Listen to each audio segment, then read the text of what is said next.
Hi. ഇന്നലെ ആറന്മുള വള്ളസദ്യക്ക് പോയി. എന്താ രസം എന്നറിയോ? അപ്പൊ എന്താണ് വള്ളസദ്യ എന്ന് വെച്ചാൽ അതൊരു വഴിപാടാണ്.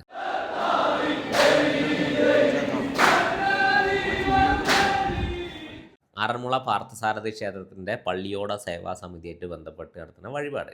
ഇതില് വള്ളക്കാർക്ക് സദ്യ കൊടുക്കുക. അതിന്റെ കൂടെ വഴിപാട് നടത്തിയവരുടെ ഫാമിലി, സുഹൃത്തുക്കൾ എല്ലാവരും കൂടെ വലിയൊരു കല്യാണ സദ്യ പോലെ കഴിക്കും. അതാണ് ആറന്മുള വള്ളസദ്യ. ഇതിന്റെ ഘട്ടങ്ങൾ ഇവയാണ്.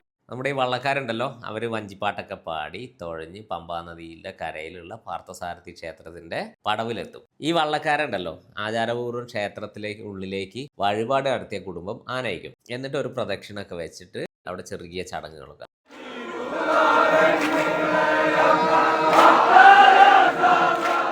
ഓരോ വഴിപാടിന് അസൈൻ ചെയ്തിട്ട് ഓരോ ഹാളുണ്ടാവും ആഹാരം കഴിക്കാൻ. അവിടേക്ക് എത്തുക. അപ്പോൾ ടിക്കറ്റ് ഉണ്ട് ഇതിന് കേട്ടോ. ആ ടിക്കറ്റ് ഉണ്ടെങ്കിൽ മാത്രമേ അവിടെ കയറാൻ പറ്റുള്ളൂ. സദ്യക്ക് മുന്നേ വഞ്ചിപ്പാട്ടൊക്കെ പാടി നല്ല രസമുള്ളൊരു ചൊല്ലുണ്ട്.